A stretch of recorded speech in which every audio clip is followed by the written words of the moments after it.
OMG. All I can say is OMG. My love in my life. You make all things right, baby. I trust you, girl, with my life. I don't want nobody but you. I'ma put my ring on you. Never thought I'd no, never. Ooh, baby. Again. This time, hope it lasts forever. We'll go beyond. We will go so far. Beyond. Beyond.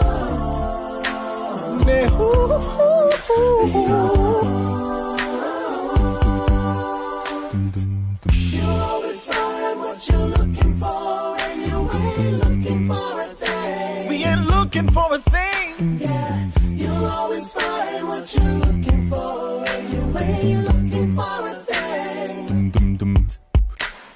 Never thought I.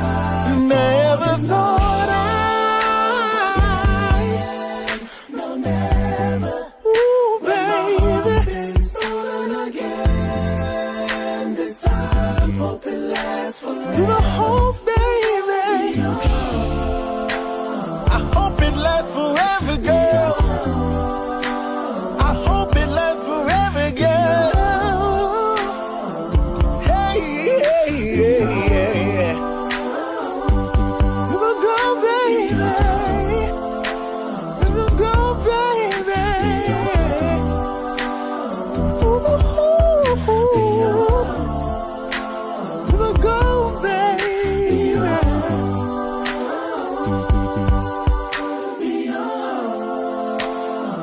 We will go so far, baby.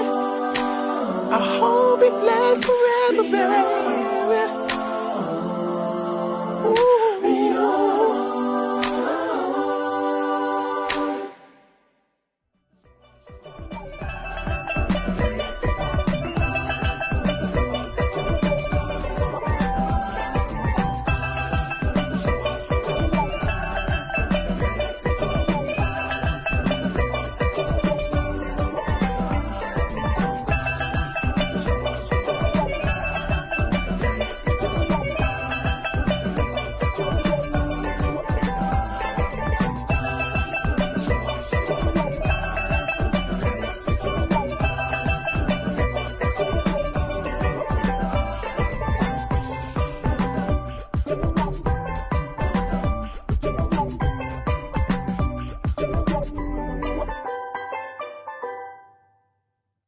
Warning.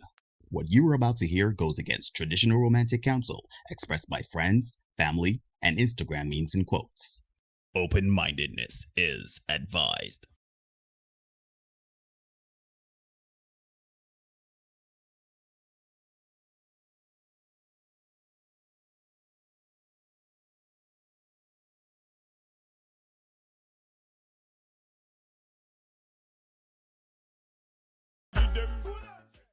Good night, everybody. Good night, everybody. Good night, everybody. And welcome to another edition of the Senate.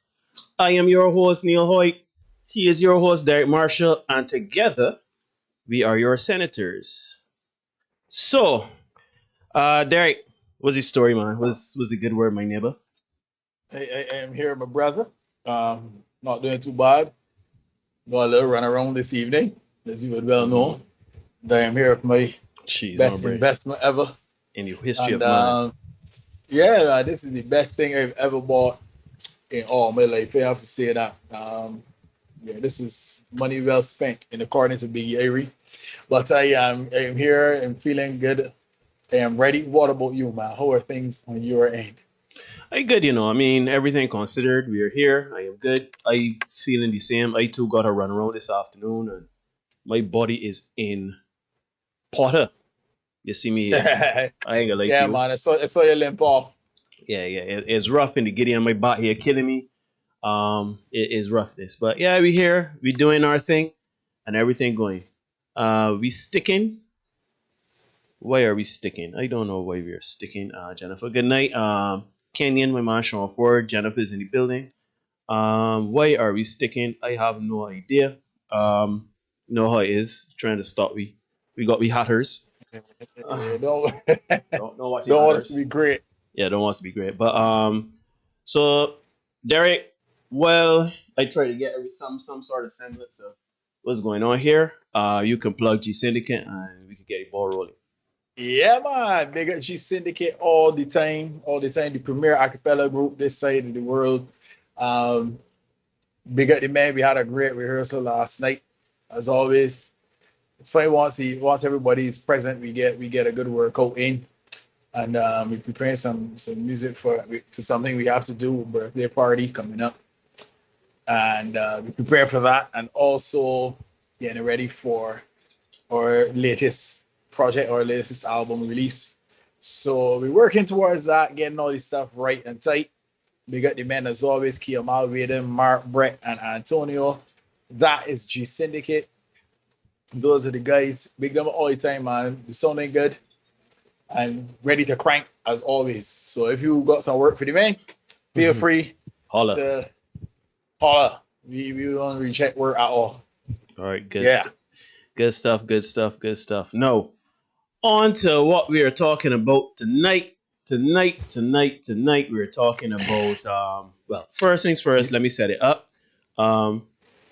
Every Tuesday and Thursday before the podcast, what my man Derek would do to drum up conversation, my man will go on social media, put a comment or two, maybe a picture, meme, something to get the ball rolling right now. Today is no different. My man Derek did that, and we had a little conversation stirring up here. So Derek, you can go ahead and plug us and let me figure out what we're talking about tonight, and let me start the conversation rolling. Yes, let's do that. I find that reading is fundamental. I found today's topic was interesting. The catalyst for tonight's topic came from last week's topic when we did the review on episode 1 of Sex Life. And we found that there were so many themes coming out of that fictional work that we needed to look at. Most of all, female nature that came out coming down the line. I think Tonya was the person that brought it up. I called it specifically by that. I tried to stay away from that, using that term, because I know how it gets in here in discussion. And we like to pick out the anecdotal and, deflect and deal with that stuff. So I tried to stay away from that term so that we don't get into splitting hairs and the semantics of it. And so we're coming back now to talking about the full 100. And the question was, right? Even though, let me preface all this by saying, even though there was a graphic attached, it seems that people focus more on the graphic than the actual question. So the question was, is it possible? Well, the questions, is it possible to get everything you need from one person? Is lack of or bad sex enough to wreck an otherwise good relationship? What does 100% in a relationship look like to you? And what is the recourse if you can't get that full 100% from your partner? So we've got a whole set of things wrapped up in there, but people focus on the sex, I guess, because, that's what we like. So is it possible to get everything you need from one person? Is lack of or bad sex enough to wreck an otherwise good relationship? What does 100% in a relationship look like to you? And what is the recourse if you can't get that full 100% from your partner? Now, I did a little digging, I like to do your research, scour the internet and look for certain things. And I found an article by a lady called Amy Horton. And this is on bold.com. And the article says, wait for the man who gives you these 18 feelings. So remember a couple of weeks ago, Neil, we did some research and discussion. What do the men want? What do the women want? We found out the women had a list of 14 things that they needed or wanted in a relationship. Miss Horton here has gone to 18 things, right? And let me just kind of see if I can give you all. Yeah, I'll read them one by one and I write what she writes about each, right? So here the article goes. It's easy to settle when you lose sight of what a good relationship is like. Sometimes you go so long without one that you forget it's even possible to have what you want. Hold on to hope and wait for a guy who makes you feel these 18 emotions. He's out there. Number one, excitement.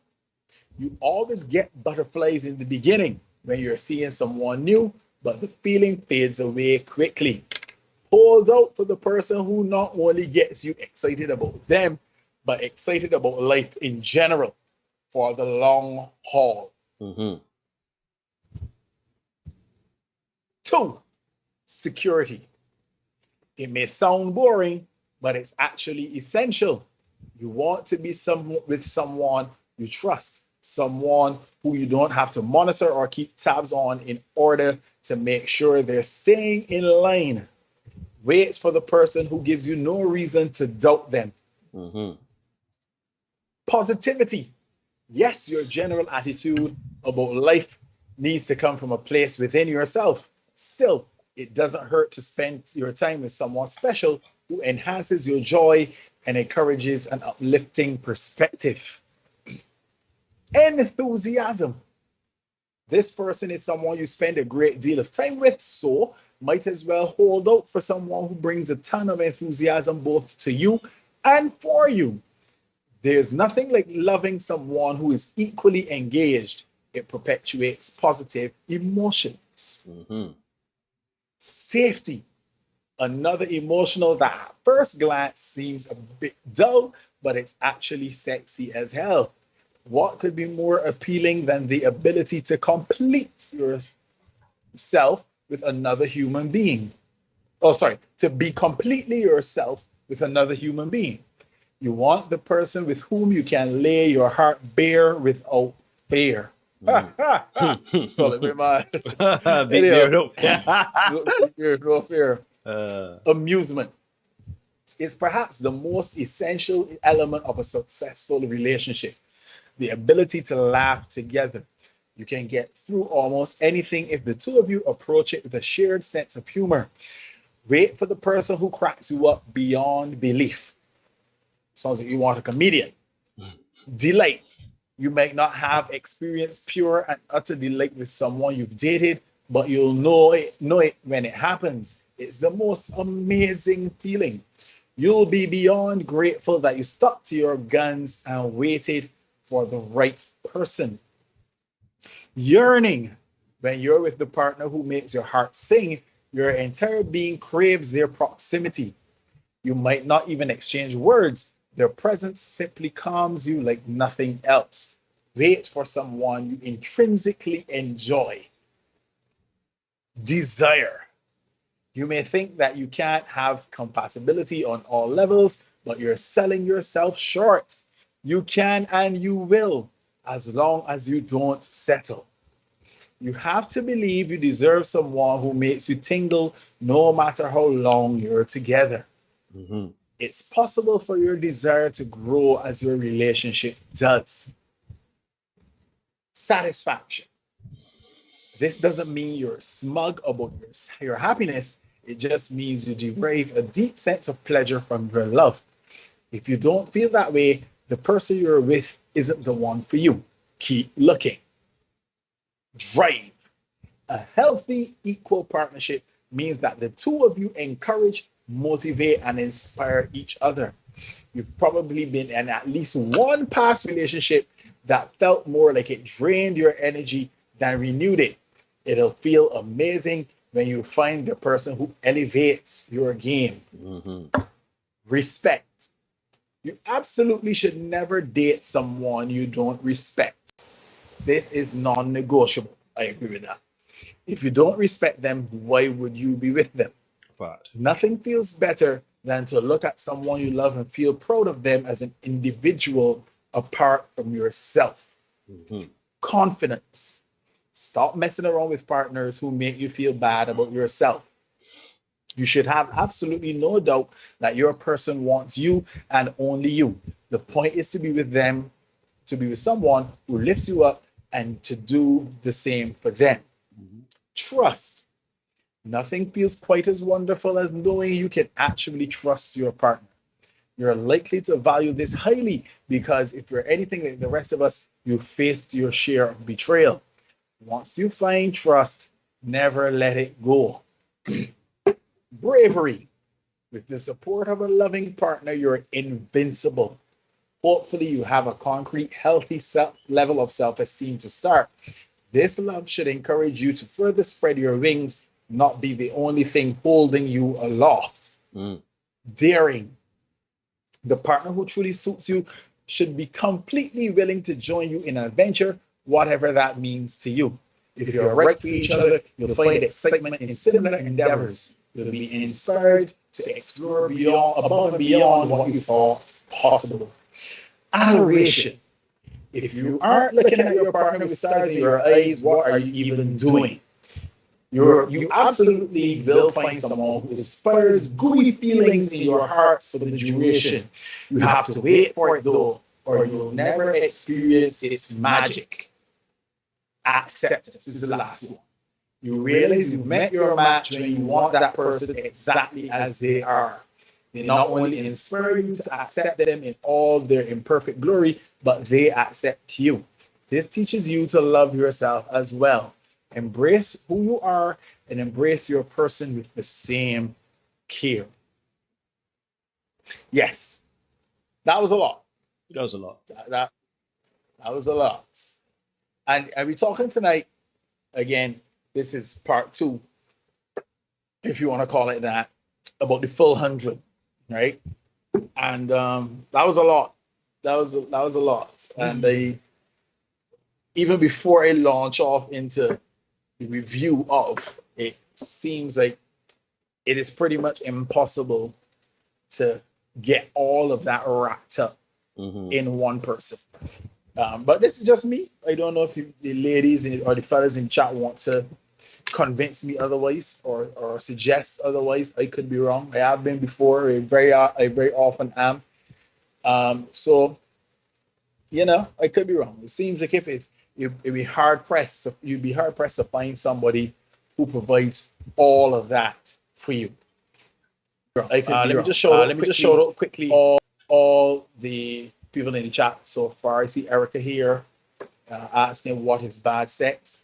Natalia in the house, big at the president, the 237 ladies. See Lisa here, Victoria, Ellis in the crank, Tara in the crank early, and Steve as well. Shout out to all of you guys. We love to see you here every week. We really appreciate it. Thank you so much. Derek, excuse me a second. While you explain what's bad sex, I gotta go and come back. So what you can do is I can put you on solo and then you discuss what's bad sex. I should be back by the time you finish.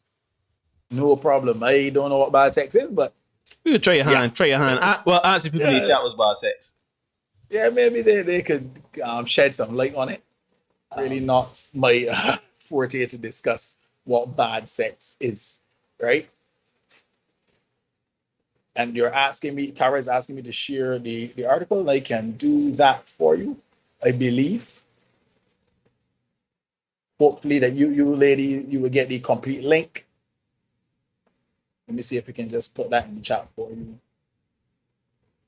So yeah, can we get the entire 100% from one person? And based on what Ms. Horton is saying, it seems as if that might be a difficult proposition to achieve. It seems that way, right? Let me just post this link for you quickly. Hopefully it's there. Yes, it's there. All right. So last week we talked about sex life. We talked about episode 1. And we looked at the entire thing. And you brought some context, or rather you provided some, I'm going to say context. What I really mean is some justification for what was going on. So I decided to go and watch the episode again, and also to look ahead into episode 2 and give both of them a critical read through, because I felt as if some of the stuff that I saw and was communicated to me from what I saw and heard, some people were trying to, suggest that I was We'll be talking not about hearing and seeing we'll be what talking I was seeing. This is Sex Life episode 1, because we're still talking all in relation to getting the full 100, right? Right. So just explaining that I rewatched episode 1, I went forward into episode 2. So I'm going to start again, come through, and just share bits and pieces of what happened, right? Because last week we spoke about postpartum issues. I don't know where that depression, came from. anxiety, all kind of stuff I heard. And because we're talking, how much is enough? How much is enough for us to say, you know what, I could do without the extra 10%. I good with 80%. I good with 75%. Some people may have a different threshold for what they're willing to accept. So it starts and she says, there was a time in my life when I felt free and the world was full of possibilities except him, meaning the outside guy. Right? She says, time of your life, baby? Yes, please. So immediately she has said this was a time of her life. And then she proceeded, to get dick down in the club, right?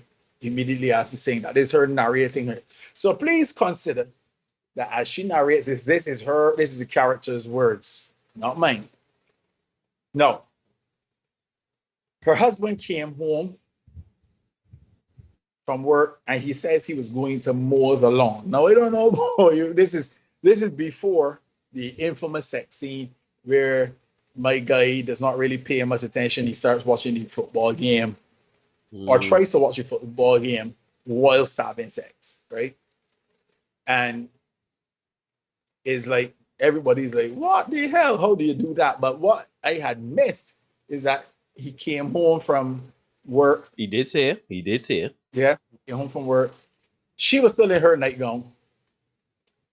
She came to get some action in the said nightgown, right? And my man was like, a turd. You know what I mean? Having done a full day of work and mowing lawn. Yeah, I think we missed that last week. And I found that pertinent. I found it critical. Right? But anyhow, this is the words that kind of hit home for me, right? He said, the problem is Cooper, and I'm quoting it, right? The problem is Cooper Connolly is married to me, and before I met him, I'd been contorted into at least 73 positions of a Kama Sutra, as we all should be. Rich guys, poor guys, tattooed guys, just flying through guys, all kinds of bad boy deliciousness you could imagine. She says she married him because of them, and because of them is in quotes. My nerves were so shot by the time I met Cooper, my heart was riding on fumes. He offered stability and sanity. Now, if we go back to the original article that I read by Amy Horton, security is a word that she used. Safety is another word she used, right? And if we can kind of do some,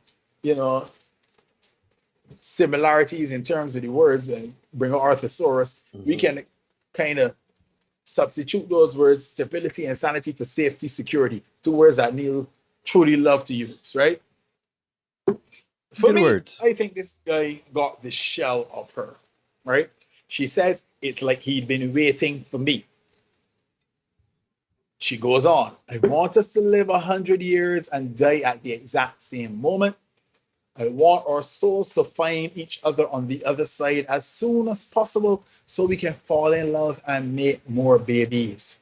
The only problem is the lack of, stick a pin. So we can fall in love and make more babies.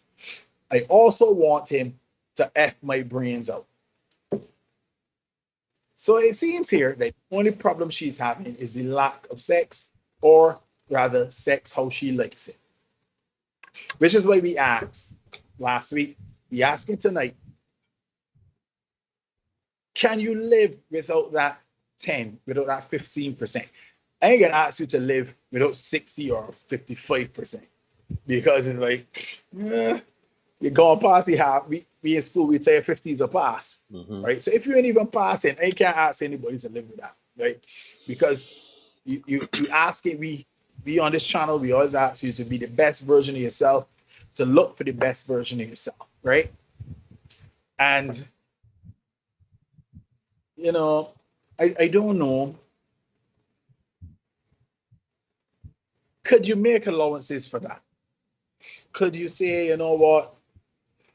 I've got everything else.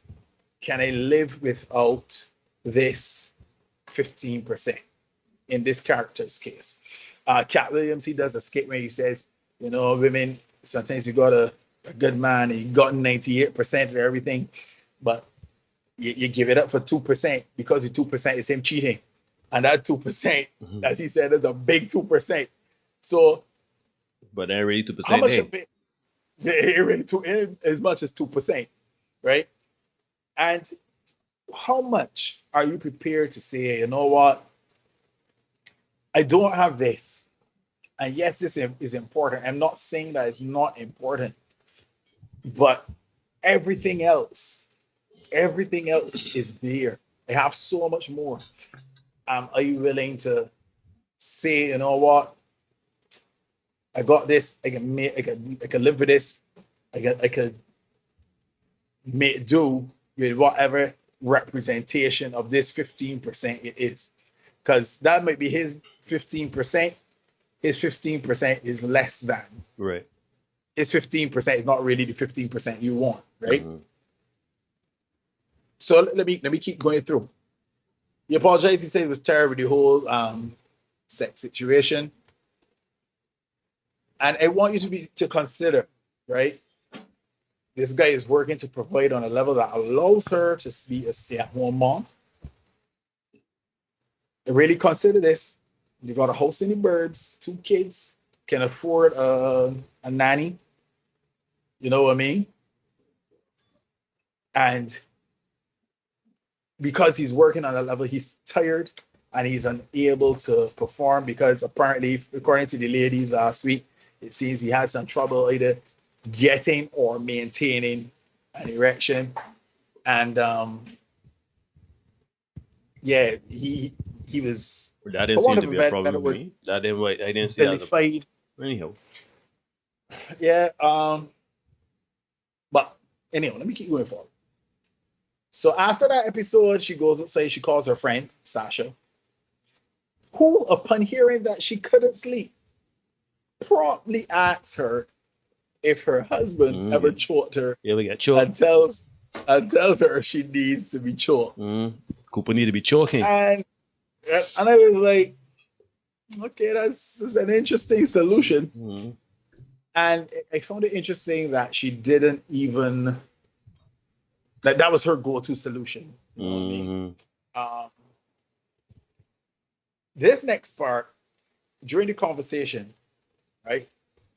And I'll give Sasha props. I'll give the friend props because while she's like the devil on the shoulder, she's at some point the angel on the other shoulder.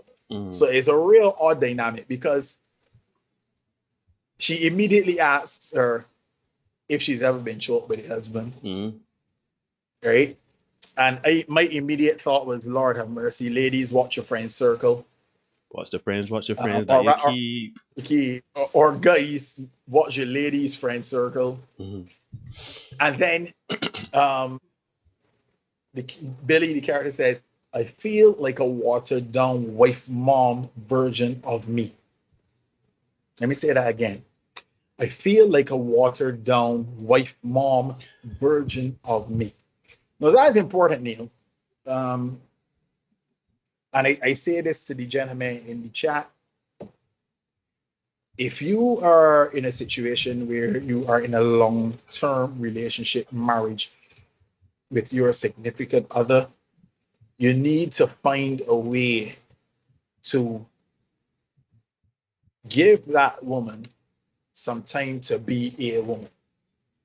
Give that woman some time. And when I say that, this is going to sound very strange, almost contradictory to the stuff that I say here. You need to find, because she wants to be a woman, right? Remember at the beginning of the episode, right? When her son had the butterfly. We talked about this last week. Her son had the butterfly in the glass jar, and she said she can't breathe in there. She's going to die if you don't let her out. And we talked about it foreshadowing, you know what I mean? And fellas, it's important to remember that the pressures of being a mother, sometimes women just want to get away from it. And I say that having been in, as I told you guys, in the position of Brad, and having to hear those that commentary where it's like, you just want to escape, you just want to get away. As a matter of fact, the times the person shares with you are, well, with me being Brad, are so enjoyable because they allow that woman to have that escape. They allow that woman to, for a few minutes, hours, whatever you want to call it, from some portion of the day, she is not a mother, she's not somebody's husband, she is just a woman. So fellas, you need to be able to provide that, right? Even if it means you take the kids for a day. Now, please beware. It might be a case of, depending on who your woman is, it might be making a road for monkey to run pan, because you might take out the kids and everything for a day, and she gonna do she thing, and then you gonna Brad. Yeah, she all out Brad. So just let you know, guys, this is the kind of thing you might be opening up your door to. But I am assuming that everything is equal, all things being equal in your relationship. This is something you can do, and you will not suffer the fate of Cooper, right? Just make that little time for just her. There'll be time for you and her, but she needs time for her. Just like, you know, right? So after she says she feels like a watered down wife mom version of herself, her friend says, do not F up your gorgeous family. Remember I told you she's on both shoulders, right? She says Cooper is such a good guy. Appreciate it for a second. How many millions of women would kill for what you have? And that's my question tonight, ladies. How many of you women have a man that man would kill for? Women would kill for. That women would kill for. And here's the thing, right? You may have that guy. You probably even had that guy before, and you didn't know, because you were looking at the 2% or the 5%, the 7%, the 10, 15%. And when you lost the 85%, the 83%, the 90%, the 98%, when you lost that is when it clicked to you and you realize, oh, hell, I messed this up. I fibs. And now you got to watch the 98% at work at somebody else's table, right? And nothing don't hurt you like that, right? Belly. And when you realize, I fumbled the bag, and look at this, right? So her friend is offering that counsel. Don't mess it up. You got a good man. Keep it together. Billy's response, I can't stop thinking about how things used to be with me. I was different. Remember I told you just now, you gotta make some time. You gotta free up that bird. You gotta let that bird fly a little bit. Sorry, that butterfly. You got that butterfly out of the jar. I ain't know how you can get back in, but you gotta let it back out of the jar a little bit, right? Otherwise, it's going to die in that jar. Yes, right? Please. Her friend says, you moved to the burbs, you had kids. This was what you wanted. It was your choice. But fellas, I tell you all the time, when ladies tell you to want something, what do you add on at the end? Let me read it again. Adding on that bit, and it sounds entirely different now, right? Her friend says, You moved to the burbs, had kids. This was what you wanted right now. It was your choice right now. Or back then. It reads very different. Very, very Right? differently. Billy says, I need to feel that again. A small piece of that magical, interconnected love bubble rush. It was such a high. I told you last week, it was about the high. We spoke about the Calypso competition. Somebody tell me it was talking junk in that regard. But look, it was a rush. It was a high. Remember, I told you a few minutes ago, just the escape. That ability to just be a woman. Not somebody wife or man or woman. Just to be who you used to be, man. To be you. It is important. It is particularly necessary, especially when you are dealing with women who are accustomed to somebody else's not so dry chicken. Because if you serving dry chicken and she is accustomed to moist chicken, you are going to have a problem when your dry chicken starts to choke her and she is accustomed to moist chicken. She can say, you know what? This dry chicken trying to hang me. He can hang me. Why am I taking this dry chicken all the time when I know about better chicken? Better chicken. Right? So, fellas, if you can't provide the dry chicken, you go unless you go get the rice or something like that. All the rice might be gone, boy. You might not be the rice. Rice might be gone. You might not be the rice. You know what I mean? So, but you know, you can go plate the chicken differently. Let me play it that way. Right? Playing it differently. I love it. Yeah. So, her friend says, Brad was one sexy MFer. That kind of love is a fickle bitch. It hurts, betrays, and is ultimately unsustainable. What you have with Cooper will go the distance.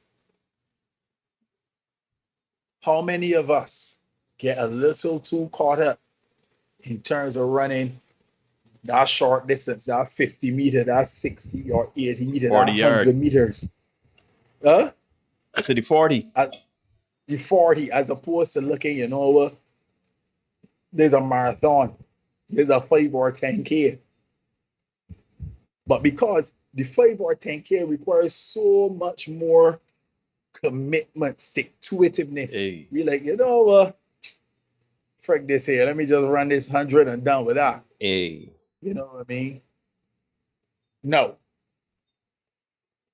Let me go ahead. She says, what you have with Cooper will go the distance. We have to be prepared to go the distance. And in going the distance, we may have to give up some of the smaller percentages, right? Now, we talked about it last week in terms of when she met him and she saw him, she got in the fancy car, she went up to see overlooking Manhattan skyline and all that stuff. And she says, I had a vision of who I could be, who we could be together. And the truth is, I miss it and I miss it and him. I miss him. Right? And then that is when it led into her husband discovering the journal. Then they had the ensuing sexual encounter was fairly rough and all that. We talked about that last week, so we're not going to get into that too much. Except for me to say,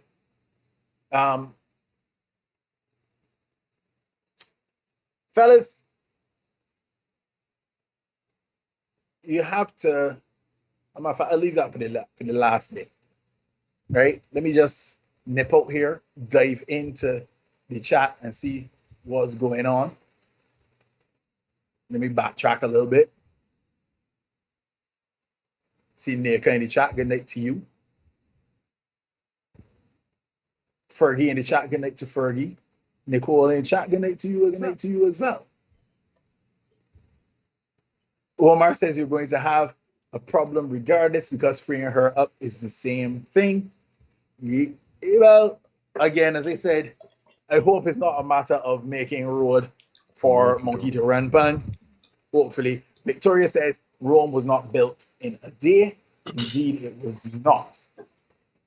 So,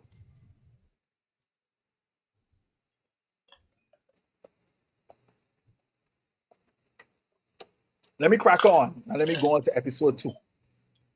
Because again, some people thought that, I was going crazy. It turns out at the end of episode 1, her friend Sasha was actually dealing with Brad, interestingly enough. I want you to know she's a real villain of the piece. Yeah. And kind of goes along under the radar. Gotta love that. She says she went into every graphic, minute detail, obsessing about Brad and all the unbelievable game-changing sex that they had. And that's me quoting her. That's not me making up flowery language to describe it. Flowery language. She says the ensuing encounter after her husband had read her journal was angry and violent. Again, that's me quoting. But to her mind, he effed me probably better than he's ever effed me before. Mm-hmm. A proper Let me Rogering. go back to what a good stiff Rogering. So let me go back to what I wanted to say at the end of episode 1. Fellas, when you have these ladies and you play, you want to come and you making this sweet, passionate love and all this here, and them in accustomed to that. In the immortal words of Caswell, she would tell you this thing. It's not gonna work with me. That is what she can tell you, right? So if you know that your girl has been around the block a time or two, and that's what she's accustomed to, you may have to get out of character a little bit and go into that. She says, it's a version of me that he doesn't even know. It's a version of me that he doesn't even know. That is significant because you're married to this man, you have 2 children for him. How is it that he doesn't really know who you are, right? I have a friend, she got married, and she was in a similar situation where her husband was not aware of who she really was in terms of her sexual past or exploits and stuff like that. And I know we say all the time, we are told, Neil, that it doesn't matter. Body count doesn't matter. Sexual history doesn't matter. But more and more, we come to see that these things do in fact matter. When we look at the PJ Washington, Brittany Renner situation, past informs the present, which informs the future. And if my guy PJ Washington had done a little bit of homework and done some digging, he would have found a video from 2018, which could have given him some insight into his decision making. Right? So to say that the past doesn't count or doesn't matter and that you can just start over, love all, that is not necessarily true.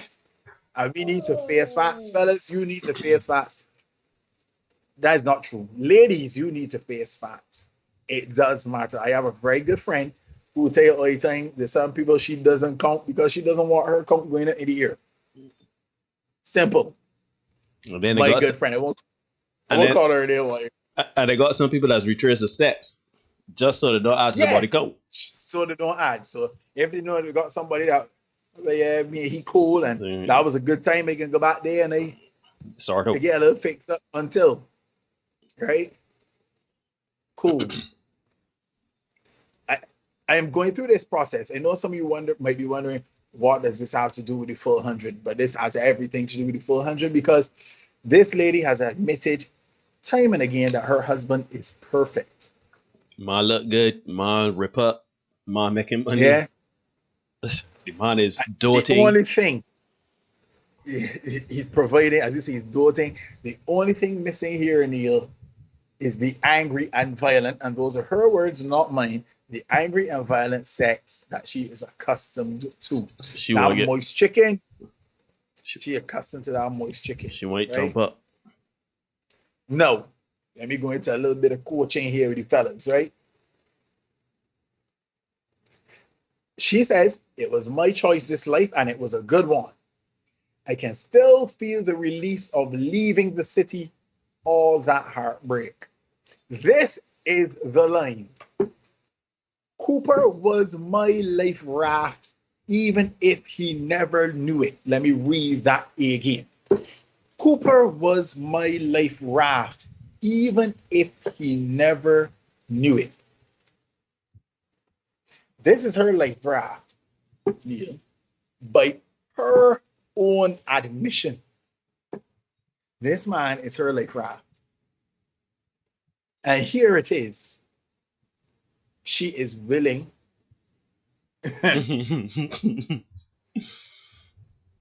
to bore some holes in her life raft. She goes on. But I tell you, Neil, I had to go back after last Tuesday's episode. I had to go back and rewatch and make copious notes, right? Stick a pin, let me give you a copious notes joke. There was a lady in a group project. She didn't do much in the group project. So the fellas in the group told her, listen, you didn't do much here, but we can still put your name to get these marks. But we got something else going on. Go to this class and take copious notes. The lady asks, who is copious?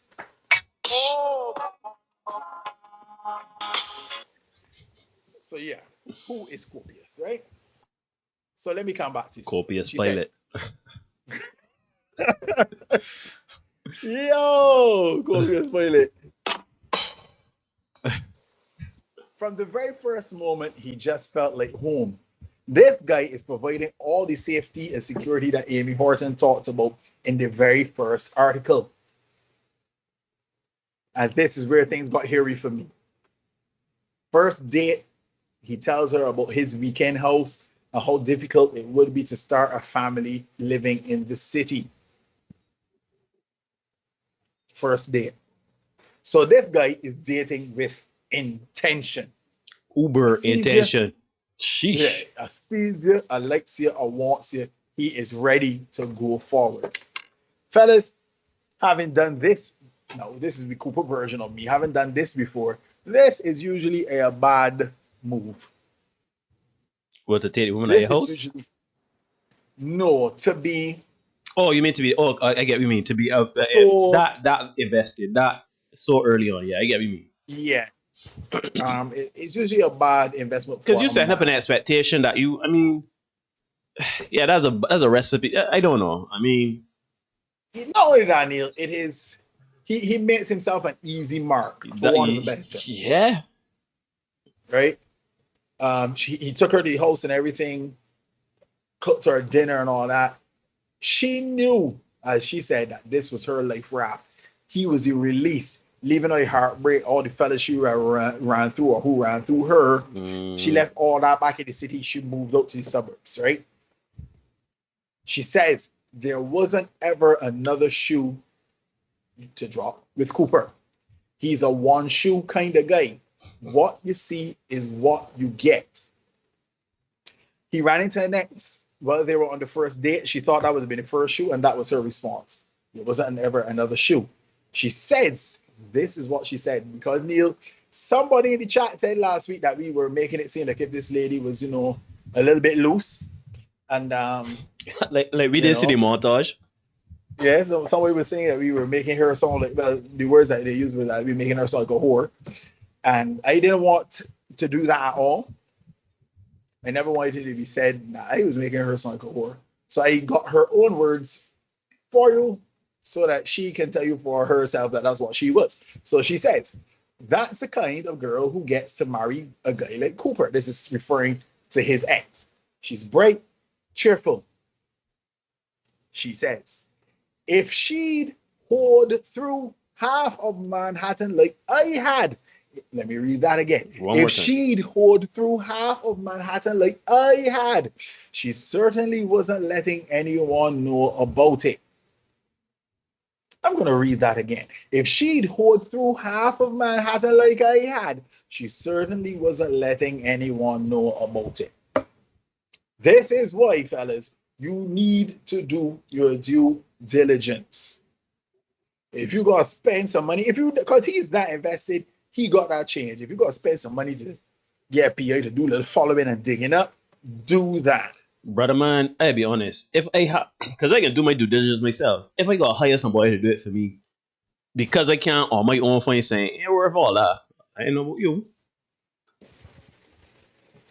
True. Not me. So, yo, where you going? Where you going? I can't even see it. There's so many things on here. No. Aha, there we are. Not me. So Cooper asks her, "You're not friends with your exes?" And she says, "Not so much. There was a guy, Brad, but it didn't work out. Anyway, let's talk about you." Oh dear. I would tell you the truth, right? In my experience, I could get a little flat for this, right? But in my experience, right, when you start asking them sort of questions and the woman won't flip it back to you, because in my experiences, women like to talk. So when you're on the first, second, third date, and you're getting to know each other, and you're talking, she's talking, both people like to be chatty. But if you ask her a question and she say, "Oh, enough about that. Let me ask you about you." Dog, you need to probe. You need to probe. Eh. You need to probe. Especially when she singles out one guy Mm-hmm. and said it didn't work out. Why didn't it work out? Tell me a little bit more about the man. Rian is asking, is it okay for a man to have a lot of partners? No, it is not. If the man had, you know what I mean? We talked about this before, Rian. Having a lot of partners is obviously very subjective, but to be fair, having a lot of partners is having a lot of partners, right? You can't fit 50 people, you can't fit 100 people, you can't fit, like, that is man or woman, beast, that is enough. So, if you have a lot of partners, especially if you had a lot of partners in a short period of time, yeah, man or woman, let me talk about these things. What's the trauma you're trying to run for? Or shoot, you might get avoided one time. I know a friend of mine, he has been around the block several, a matter of fact, he locked the block. Anyhow, don't let me call him my number, but he has been around the block a lot of times. And he says, to this day, because of his reputation, women are intimidated or standoffish or don't write him off. So, but in this society, men are praised for having lots of partners. By whom? But By that's whom? a double standard. But I be talking about the double standards too, yeah. stop. That is a double standard. It is what it is. A man can have a lot of partners, it's not frowned upon. A woman can have a lot of partners, it is frowned upon. Why? Because again, women control access to sex, and this might be hard for some of you to swallow. But the fact that you do control access to sex and you're just giving it to everybody means that you're not discerning. Sorry, suggests that you're not discerning. And Fact. as such, men are less inclined to want to settle and build with. Fact. Yeah, that's what it is. Fact. I'll wait for you to come for me in the comment section. Fact. Right? So she says, it was a choice in the moment to keep my very big mouth shut and put everything that had happened with Brad and all those other crash and burn relationships in a box. There was so much love and happiness. Why confess and risk it all? Here's the amazing thing, Neil. After he read her journal and all that, my man went out, bought his wife a dress, and took her out on the top. This is after you read her journal. Gentlemen, never reward aberrant behavior. Gentlemen, never reward I was literally going to say that. Literally going to say that. Yeah. I have never found that anybody responds well or favorably to you reward. If you got children and they misbehave and you say, "Hey, come and hold up my screen," have an Xbox, hold a PS5, you know what you are setting yourself up for. Fact. The same applies in your relationships. When people like to say all the time, we teach people how to treat us. It applies here as well, right? He took out in the town, they had a blast. They trespassed on somebody's property to have sex and all that stuff. Yeah. Well, that's what it is. Jennifer is choopsing at me. She's choopsing at you because, well, I would assume that the comment you made to Rihanna about women control access to sex. Therefore, if a woman has multiple partners, therefore she is not discerning, and she just let anybody get the front. And that's fine. She is more than welcome to stoop if she wants. Doesn't change the fact. Doesn't change the fact. It does not. Yeah? Like I say, hard or soft, it doesn't change the fact. Ask the men if you don't meet. Right? Ashton says, Aston, my guy. Aston. Bernard. Yeah, he says, an older guy once told me that men and women are like keys and locks. A key, that is exactly what we're thinking, but I didn't want to put it so crudely. A key that can unlock many locks is valuable, but a lock that can be unlocked by many keys is useless. I guess that's the reasoning behind the double standard. And guess what, guys? Again, double standards exist in life. We deal with them every day. A woman that is homeless with children will get a house. A man that is homeless with children will get the streets. Children put in welfare. Shoot, there was a case only a few days ago. A woman in the States, she was facing eviction. She started a GoFundMe, raised almost $250,000, almost $250,000. She went on TV with she and her 3 children, stayed at her place. CNN covered it, and stayed her case. CNN covered it, carried it all over. $230,000. Come to find out, a day later, the children are not even hers. But guess what? CNN saw a story. A woman with 3 children. Yo, stop the cap. I shit you not. A woman with 3 children, turns out the children are not even hers. Double standards exist in this life. We deal with them every day. We work with what it is. Shoot, and it has nothing to do with gender. It has to do with race. It has to do with everything. Double standards. I have never in my life, I don't know if you have, I don't know if anybody else in here has heard, I have never in my life heard men's night in a club. Men free till midnight. I have never heard it. Well, I don't know if the men. It depends on the type of club. But I have never heard it. You know what I mean? I have never heard it. Double standards exist. Jennifer said yes. Jennifer, have you heard of a men's night? I know it's a Father's Day or Father's Night. But sure, even in terms of the treatment of Father's Day and Mother's Day, we see the difference. Right? So, that's the deflection. Let's get back on track. That's right. Right? So, we're talking about the security. Amy Horton talks about delight and amusement, desire, safety, enthusiasm. Are these things really important?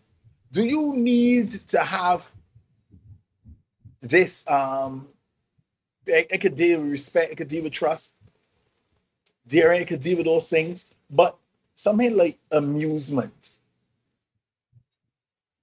Do you really need to have amusement in your relationship? If this guy is providing safety, because guess what? You could get safety without amusement and you will feel better as opposed to you laughing your head off and you are in dire straits all the time. You want amusement with 6 Flags? I'm saying, Coney Island, anything so. You know what I mean? There was a movie with Denzel Washington. I didn't watch it. It looked a little heavy for me. I like when I go to the cinema for me to be able to be entertained and not deal with any heavy content. So give me some lies, Fast 9, that kind of thing. Jeez. Saying to laugh at. That is my kind of movies. And I remember I would go to the cinema. Tuesday used to be like date night. So I went to the cinema and in the trailers saw Denzel come up on screen and he made the point to his son. Yeah, I don't really go to love you. Oh, that's fences. Yeah, my job isn't to love you, you know. My job is to essentially care for you, make sure you gotta like you. I ain't gotta like you. Yeah. I ain't here to like you. I ain't here to love you. I'm here to provide for you and do whatever is necessary. And I think that we get a little caught up. In, you know, I got to be in love and I got to be amused, apparently, according to Miss Horton. Why is it amused? It killing me when he wants to abuse. Yeah, that's what she's saying. You want a personal comedian. What am I saying? There was one boatyard event maybe 20 years ago, but But it that's wasn't on a, it. it wasn't all. That's an That's anecdotal. anecdotal, That's anecdotal.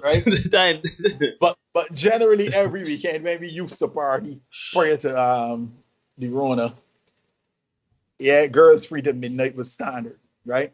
So Steve is asking how weighted are the things on the list, and that is a real important part because we talk. It was a Taylor Perry movie a couple of years ago. We talked 80-20. Yeah. Tara is asking, help me understand your question. Are you asking if we can be content with less than 100% if the 10 to 15% is bad sex? Or can that 15, 10 to 15, it could be any of those 18. Any of those 18. I think we got caught up with the sex thing because we were talking about sex life and the sex was the issue in that particular series, right?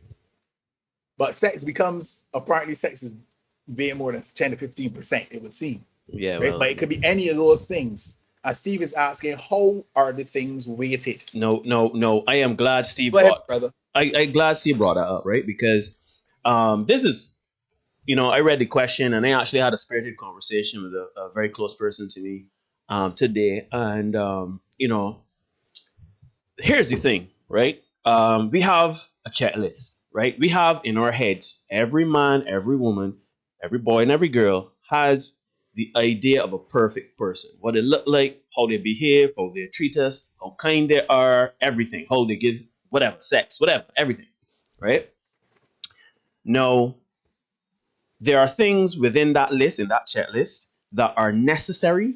There are things that are desired, and then there are things, well, if you got it, shoot. That's icing on the cake. But there are priorities, right?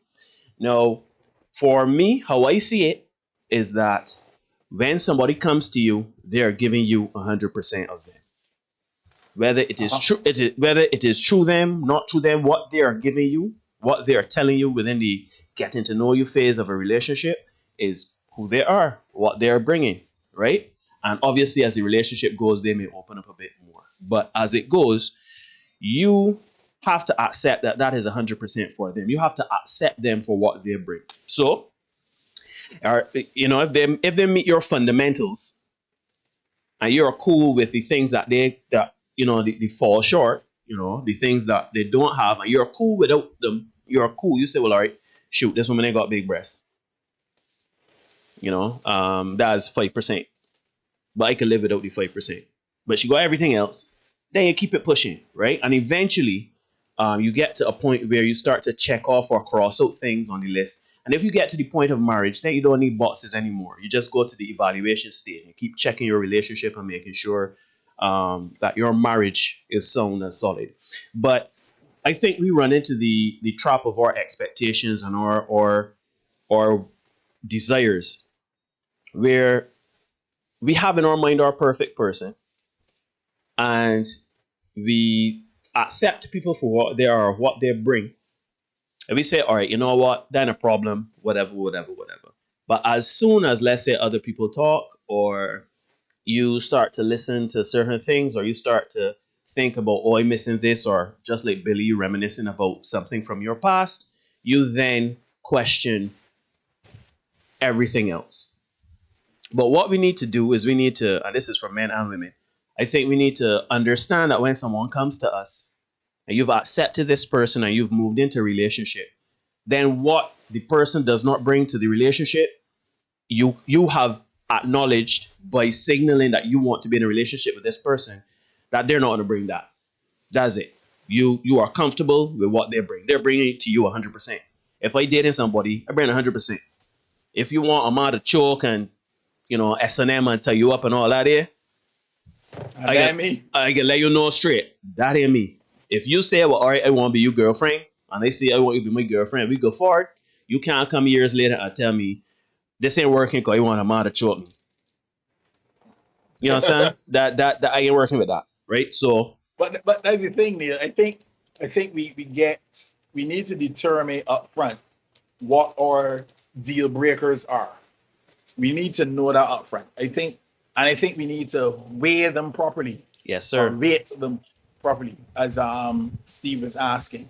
because I think we might be putting too much emphasis on the stuff that is not really That important. as important, right? I don't want to say that sex is not important. I don't want to say it. Let me tell. There's a Jamie Foxx. There's a Jamie Foxx song that Ludacris has a verse on, and he said that some people say that sex is overrated, but they just ain't doing it right. And I really want that. I want that song back. I want that song way so bad. Let me tell. I'm tempted to agree with him that those who think that sex is overrated probably aren't doing it right. Fact. Sex is very important, but is it a deal breaker? Is it a deal breaker? Depends on the person. For me, it's a deal breaker. If you're not providing good sex, you're not willing, open, whatever. Should it be a deal breaker? I think you see, I don't even think the question should it be a deal breaker, because that implies that there's some right or wrong associated with it, if it is or if it isn't. I think that it depends on your experiences. It depends on what you need to feel safe or secure, or should just be what you want, right? So to me, some people will easily say sex is not important. Two people can get married and probably have sex once a week, twice a month, and that's cool for them. It's not important for them. But let's say for me, for I don't know, for other people, it is important. Now, if I meet a woman and we know getting to know each other, whatever, I'm gonna let her know that sex is important to me. If she said, well, sex is not that important to me, then we at a crossroads. Right? And I think that is important because that is part of my love language. We've not talked about love languages yet, but my primary love language is touch, affection, physical intimacy. So if you just cool with, I good with once a month, and it ain't gonna work with me. It ain't gonna work with me. So It's not gonna work with me. So I think that sex is important to whom it is important to, and if it is important to someone, you cannot get upset, because early on in this podcast we talked about Maslow's hierarchy of needs, and sex was right along things like what it was water, food, shelter, clothing. Yeah, sex was in that same bracket. So to say it's not important to me, if it's not important to you, that's fine. But if it is important to me, you get upset. I don't know how to help you. I think the challenge too comes, Neil, where and the character in sex said it. She said it wasn't always like that. You know what I mean? Mm-hmm.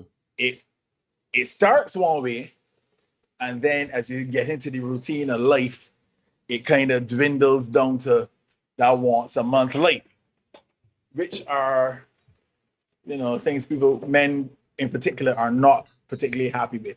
For he says, sex, like all the other criteria, is important depending on you. Just like if you want a woman with education, intelligent looks, kindness, honesty, etc., sex can't be 6 to 12 times in a year. For me, we could as well be friends and have no sex, pretty much. Yeah. Asta says, an ex race out once a month. I was gone. Might disappear. But you see, this is the thing, right?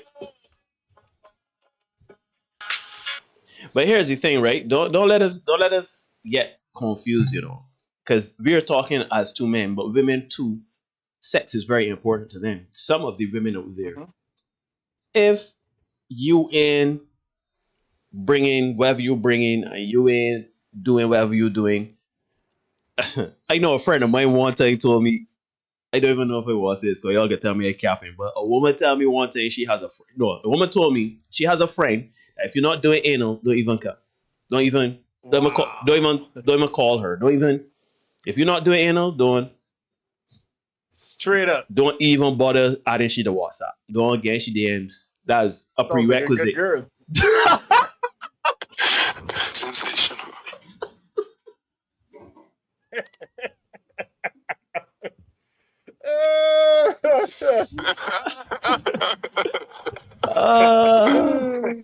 I love this show.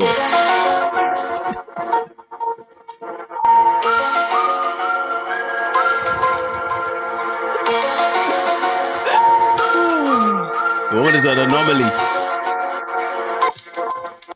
Call Mulder and Scully. Correct. Yeah.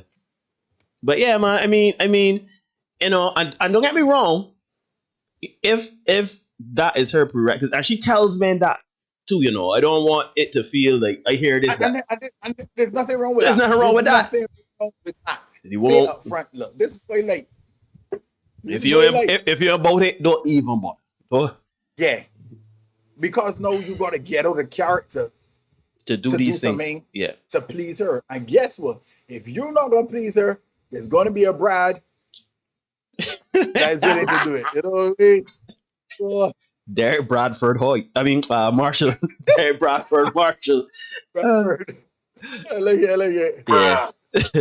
But yeah, B. So you like what you like, it is fine, but don't let what you need to feel safe and secure and comfortable within your relationship is up to you. Only you can know that. But I think there's a level of honesty that is needed. Don't come about your place talking about, oh, I like this and I like that, or I'm not comfortable with sex 4 times a week, but if that's what you like, I could try your thing, and then when we 2 years married and thing, you're like, very well earlier, I didn't like, oh, this sex thing that you always bringing me with. I think I want a divorce. I'm like, it ain't gonna work with me. Fuck.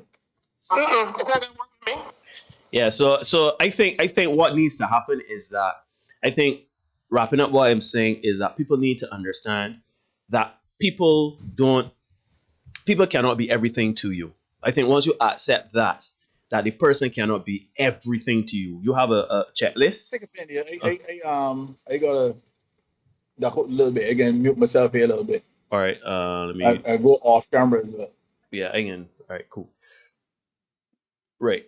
So, there, get sorted. I can say, we have to be very careful with what we determine is our checklist, what is our priority, what we need, what we want, what we are willing to put up with, etc.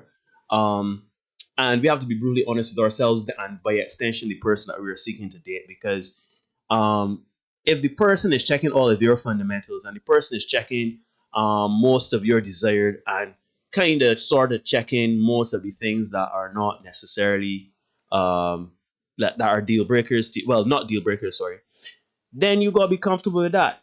It may look like at the end of the day you may put up. I see Kevin saying sex is 20% of a good relationship, and I actually agree. I was thinking that earlier, right? But again, that's dependent. That is dependent. For a woman, it may be less. For a woman, it may be more. For a man, it may be less. For a man, it may be more. But at the end of the day, we can't stick by this thing like, okay, I need a man to be kind. He needs to be thoughtful. He needs to be, or a woman. I want this person to be all of these things.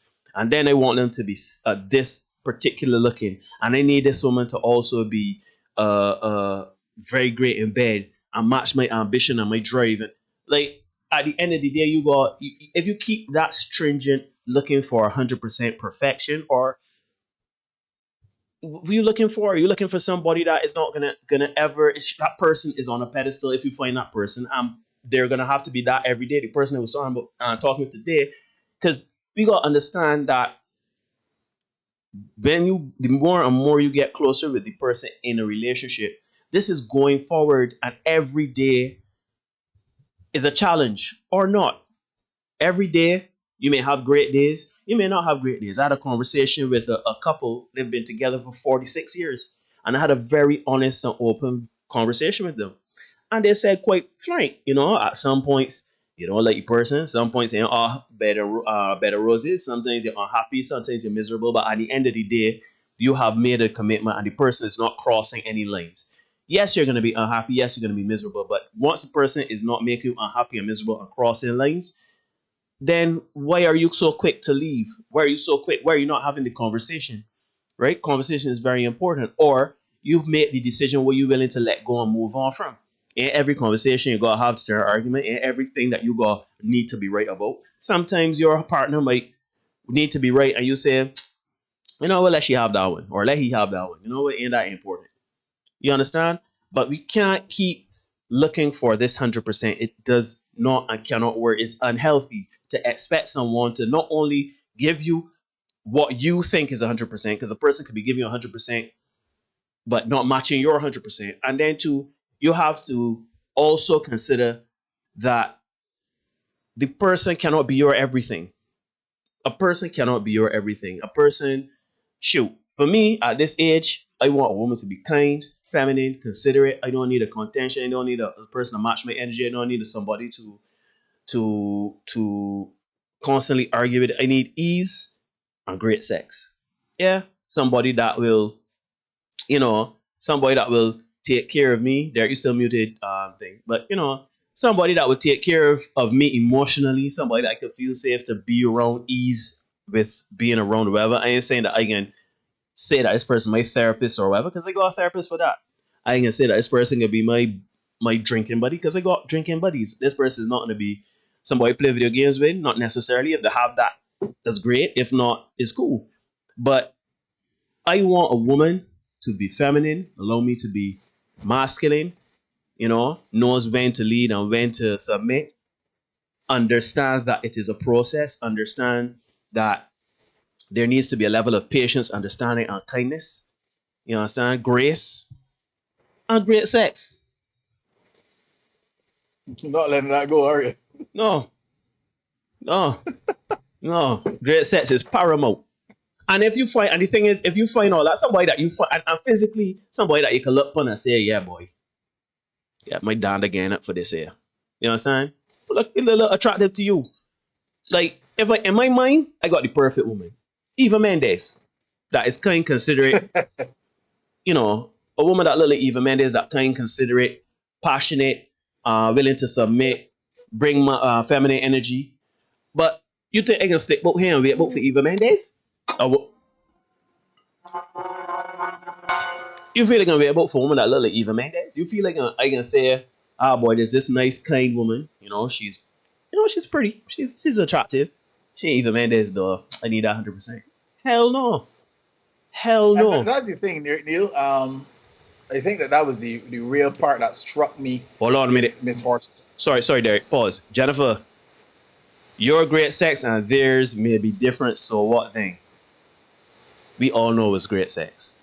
Go get tagged. Man, everybody orgasming and feeling good and juices flowing.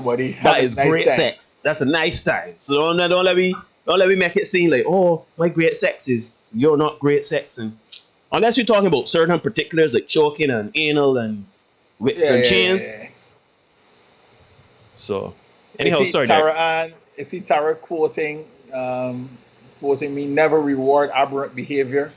Yeah, you put that on a shirt, but you gotta give me some royalties for that, right? Hey. Aston says, are we doing things early out, but the minute we in a relationship, we're used to thirsty. Like, what the F? We started this thing by sexing. We talk about this every week, almost every week, Ashton. We driving home from dinner, you telling me pull over, and you hopping on, and you riding me for glory. Riding me like Seabiscuit, right? No. That's good. Every time I drive in somewhere, you pulling on my pants and giving me a full joy. You know what I mean? We get to the beach and you taking off your bikini bottom and you see doing things. Now, we have been married, and I literally... People know. Not only that, I ain't even looking to pull over. I literally come home, we lay down in bed, we brush our teeth, we bed, and I reach over and get a little, a little squeeze bubby and thing. And you can look at me and say, well, you so thirsty all the time, so? Nothing! You understand? Like... Oh no, you're showing off now. That is showing off now. You got it covered now. Hard. But yeah, like you put in a cap of on how often we have sex. You telling me that I'm thirsty and how dare you think. But back then we was courting though. You was in the washroom bending over telling me you can help me take out this laundry or what? When they changing the flat tire for you, would say, I ain't got no money, mechanic man. You understand? And now all of a sudden, you're like, you're very thirsty. All the time, so you just want it.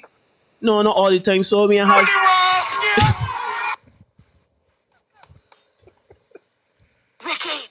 Wicked is. I created a boss to get his mother so bored. But yeah. So I completely agree. I think we gotta be very honest with ourselves, and we have to understand that while we may not be young and spry and pooping in the backseat of cars and doing all of these things, you gotta allow me a few times a week, man. You gotta. I am not saying I'm not one of these the men that believe that if we married, there's no such things as marital RAPE. I am not saying that. I'm not saying that. However, Kadir is once a week, twice a month thing. That work with me. Yeah. It's not gonna work with me. That would work with me. And yes, I would leave a woman that would, because I have been in that situation before and I stayed committed, I stayed faithful, months and years went, and I say, you know what? I understand the situation, I understand what this person is going through, or maybe I don't fully understand, but you know what? I am committed. That happened with me again. That happened with me again. I think going forward is understood that if you don't have the sexual drive anymore, if you don't have the attraction, desire, the willingness, or whatever, I might down to still again. I might down to still again at 3-4 times a week. Are you comfortable with want someone? I am sorry, but unless you want us to stay together, Leave right now. or I can exercise options, and nobody want that. So Yeah, that's the challenge. I think when we start talking about exercising options and all that, I saw somebody put that in the chat earlier today, in the comment section. Sorry, that's where things start getting a little dicey. And you spoke earlier about having the conversation and stuff like that, but unfortunately, conversations don't always solve or can't always solve the problems. Sometimes the problem fundamentally is that you're two different people with divergent goals, with divergent expectations, with divergent sex drive. Right. So never the two shall meet, and that I think that is where the real problem comes. Equally, Rihanna, I love to see Rihanna's comment. Rihanna is saying, "I agree, Neil, but no, if a woman is not happy, she may not want to have sex, so may have to look deeper for what the issue is." Yes, but here's the thing, Rian. I completely agree with you. Because don't let me make it seem as though I pull at you for the last 4 weeks. We had sex once, and I come and tell you, I done with this? No, because Neil is going to come and ask you, all right, babe, what's the problem? I realize that, you're not sexually, is everything okay? Do you feel, I am going to try to get the bottom of it. If you don't feel comfortable talking to me, or you don't feel comfortable sharing with me, or you think that there's nothing wrong. Because to me, at the end of the day, if I walk away, it is understanding that, this woman clearly doesn't see a problem here. This woman clearly thinks that because she has access to sex, she could parcel out sex to me whenever she feel like. Maybe we set a precedent of getting at it like rabbits back in the beginning. So I understand people get older. I understand people get more busy, more caught up, more emotionally drained. I understand that. But I still think that it is incumbent upon you, the same way you have to take care of yourself as an individual, and you have to take care of the people around you in terms of like your family, whatever. You also have to spare a thought for your relationship, because if we are married and we are in a space where we are committed, we've melded our lives, and we are going at it together, then you have to understand that we have to water the garden or the land that got us here. You understand what I mean? We can't just kind of, the person was talking today was talking about autopilot. You can't just go on autopilot, right? That's like, she made the analogy of saying, like, that is, you driving a car and, you don't think that you're just driving it. You don't think it need oil change. You don't think a mechanic. You just think that these things automatically happen. Or my analogy would be, you fly in a plane, because pilots, these big commercial pilots, is take off the plane, hit the autopilot. When they get to the destination, unless there's turbulence or whatever, any unusual occurrences, incidences during the flight. But if it's smooth sailing, they turn off the autopilot and land the plane. Like, that can't work in a relationship. You when it gets serious, when it gets to the point where there are tough goings, you gotta take control. Right? Yes, there'll be times where it can be easy. You come home, baby, we cook it tonight. Y'all cook together. Y'all watch movie, cuddle up. Then you have roaring sex. And then everybody drop sleep in the juices and feel good with themselves. Yeah, that's easy. But life a life together that's not every night thing. Shoot, then got times we don't even want to see sight of you partner. Nobody want to have sex. Yep. Everybody vex. But that doesn't mean that you throw up your hands and say, this person is not matching my because you married. All of a sudden, no, you're talking about you're not matching my 100% anymore. Or you're not the same person or whatever. No, you've made the commitment though. And if this person is not disrespecting you, if this person is not consistently denigrating you or abusing you or anything like that, then you have literally no reasons to stick out that commitment. You just grow tired and bored. You just want something else to do. You just tired of giving the MI energy. You did not talk about things. You let things fester. You understand? Nah. We got understand that once we hit a certain level within the relationship, when we get to a certain level of commitment, especially when we go public with it, because my man Derek Silly time and I agree, marriage is not about love. When you marry someone, that is you saying, you know what, for benefits and for ease of movement and access for certain things and benefits, that is what marriage is for, you know. Marriage ain't about love. The relationship does not change once you get married. It does not. Yes, there'll be tweaks here and there, but the love and the expectation should not change or be different. Because if you going into a relationship or everything like that, you already know you get into it. If you propose and the person say yes to it, done, understand what this way is. So then you can't come months later and say, oh, you've changed, I want a divorce. What have you done to mitigate that change? Have you talked to the person? I see Rihanna say, I know a situation with an older couple, the woman's body has gone through some changes onset of menopause. She literally has no sex drive, but the man wants sex. What should happen there? Well, that is something that you both have to talk about, seek therapy about, go to a doctor about. You know what I mean? There has to be some middle ground there. You understand? Like it can't be just like, you know that if I'm menopause, you know that my body changed. So nothing's unrest for you. You just gotta stop there. So no, you pick an attitude that your body has changed and you don't want to have sex, and you are expecting the man to be cool with that and just, I don't know, masturbate in the shower. Mm-hmm. You know what I mean? You got the man string out for a year, 2 years. I don't know how long menopause lasts. I don't know how, you know, your body changes at that point. But the point is that there has to be conversations. There have to be hard, honest conversations. And when you get to that point, you say, all right, you know what? This look it bigger than me and you. We ain't got the answers. The commitment should take you toward professionals that can help you understand and mitigate that. And if you have no recourse and it comes to, well, I really, really need to stick my member into somebody, then y'all gotta have a real tough and honest conversation.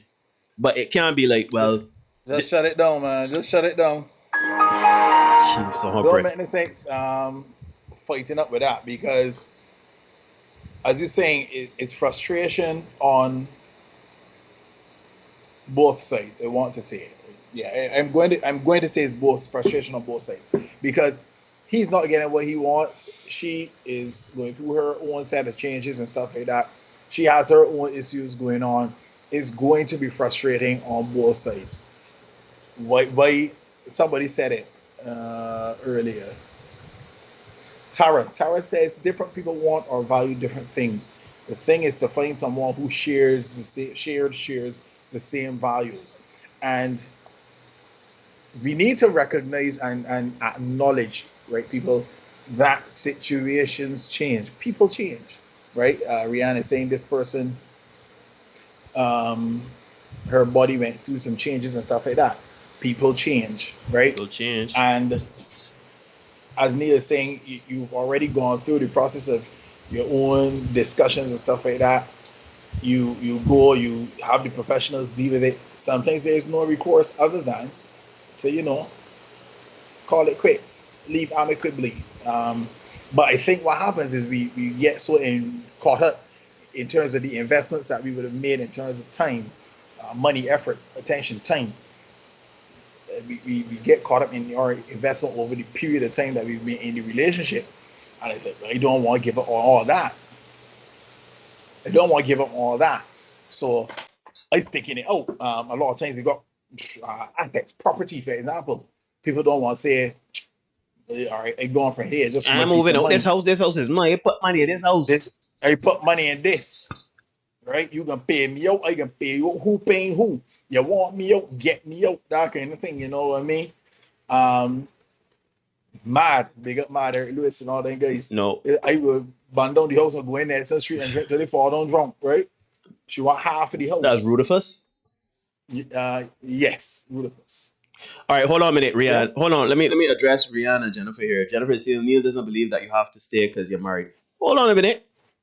Hold on a minute, Rasta. What I'm saying is that if we have exhausted your body has changed. All the options. Your body has changed. You're going through something. You feel absolutely no desire to have sex anymore. Regardless of me, your man on the street, it don't matter. We have talked about it. We've talked to professionals about it. And I have tried to, obviously we're not having an open marriage. So no, sex is important to me. I feel But can't we though? that what? Can't we what? But can't we though? Can't we what? Have an open marriage. Well, we can.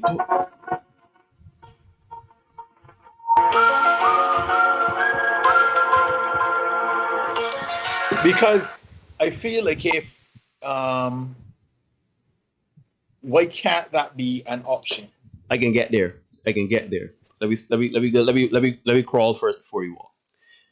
What I'm saying is we're not open. You're not open to open marriage. I literally got cold sweats watching porn. I tired. I need to have the love of a woman. And you clearly, everything we have tried doesn't work. Then what do? We have to, if we really want to be committed and married and whatever, here's where I get back to Derek. No, if divorce is not an option, if there is no, that ain't even a consideration. And it's like, I really, really feel the need to have sex. I need to feel this, whatever.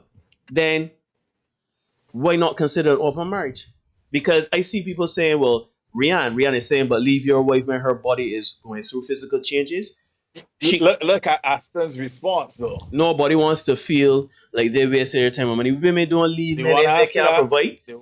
I can't left. And that's the point I was gonna make. The point I'm gonna make is that your body is changing. Fine. It is unfortunate, but my body still craves a physical response. So then now we are essentially juxtaposing our wants and desires. Which one is more important than the other? Yes, yours is a natural physiological thing, but mine is a natural physiological thing too. So what do we do? So now we have to consider, and this is the thing, because my thing here is that if you know that you don't want to have sex anymore, if you know that you have no one who desire to have sex, and you know that you can't take your partner cheating, what could there? How much do I have to sacrifice? Especially knowing, because remember I told you all, I made sure that we are compatible sexually for a jump. If I tell you I want sex 4 times a week, you say nah, that ain't for me. But Neil, you changed your tune because you said you have to stay married. I said that there's a level. Okay, Jennifer, you're not understanding what I'm saying. I'm saying there's a level of commitment. There's a level to marriage. If you are staying in a marriage, that means that you're willing to do anything to stay in that marriage. Meaning that if you realize that you don't want sex no more, we try everything, you put it in your hands, you just ain't having sex. Then what about my needs? What about my desires? Mm-hmm. We are doing everything to accommodate you. So then if we are so committed to this marriage and we staying, then you should start to think as a woman, child boy, I really should try to get this man some loving, or I really go, I don't know, take something, or I don't know. But the point is that is what a marriage is.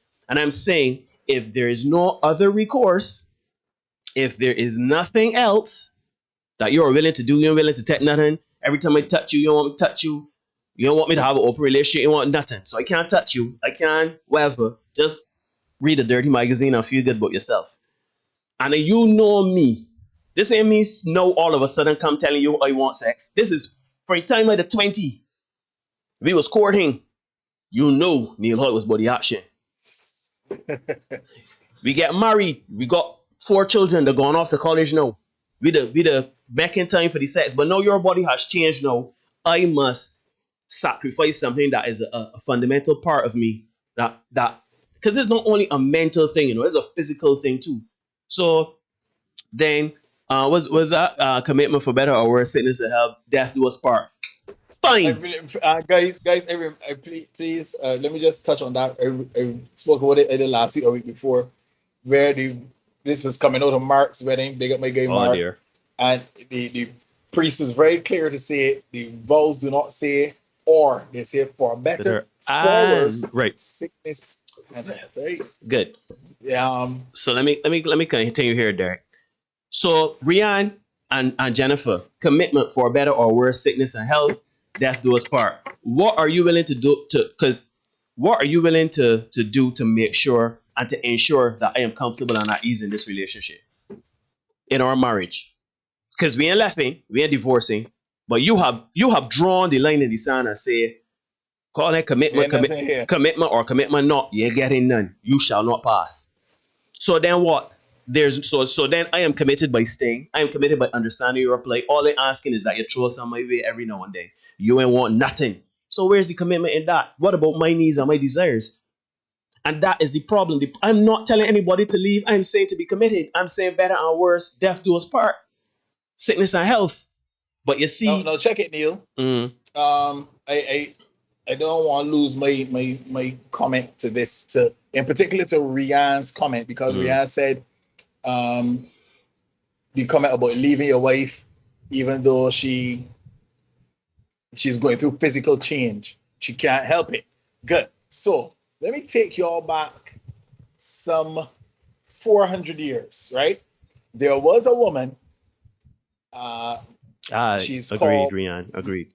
Madame de Pompadour. She's French woman, and she was the official chief mistress of Louis the 15th. Yes, sir. From 1745 to 1751. Right? No. The official mistress was an actual title. She was not the queen. Concubine. She was the mistress. The mistress is a fancy term for the side woman, right? But it was established at court. Now, I know before we go any further, some of you are going to say that I gone back 400 years and we talking about the patriarchy and all this here again. Guess what? There are side women today, 400 years later. The word concubine is used in the East a lot. There are several harems and all sorts of things. Past that, right? No. This particular woman, it says here, I did a law reading on this many years ago, right? Because I like history, it was intriguing to me.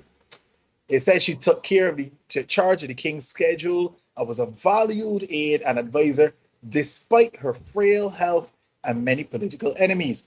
She secured titles of nobility for herself and her relatives and built a network of clients and supporters. She was particularly careful not to alienate the queen, right? Now, Wikipedia doesn't go into the details of it, but I was reading from another book that I read called Sex with Kings. Anybody wants to read it, check it out. It's by Eleanor Herman. Sex with Kings, very good read. This woman was frigid. In other words, sex was not on her radar at all. However, even though she was not able, and ladies take note, even though she was not able to provide sexually for the king, she maintained her position. Why? Because she offered valued counsel. She was able to entertain this man, even if it was without sex. She was also, she even made sure that he got sex. She kind of handpicked the other women for this guy. Right?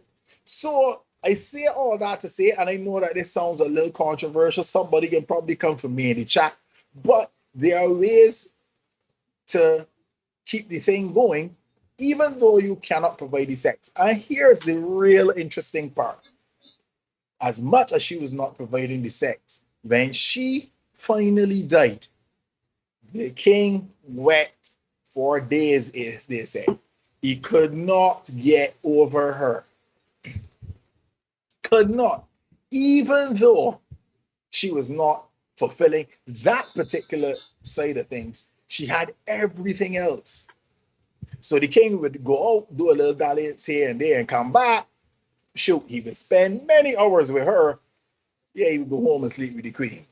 But it was understood this was his woman, and she knew her role as a side woman, and she was like, you know what? I ain't the queen, let me just hold it down.